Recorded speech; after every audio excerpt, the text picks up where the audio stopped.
طالبان وایي چې بین الافغاني خبرې به د 400 طالب بندیانو له خوشي کېدو وروسته د یوې اونۍ په بهیر کې پیل شي.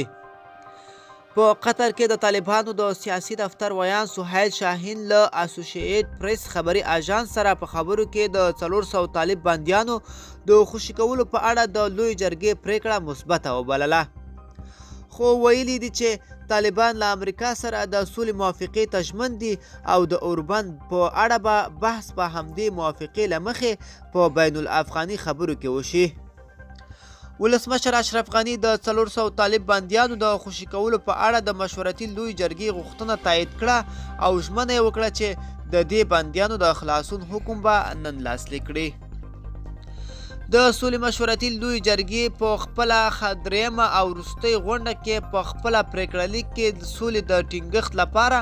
د 400 طالب بندیانو د خوشي کېدو غوښتنه وکړه. ښاغلي غني جرګې ته په وینا کې وویل چې د جرګې پریکړه د ملت پریکړه ده او حکومت یې په تطبیقولو مکلف دی.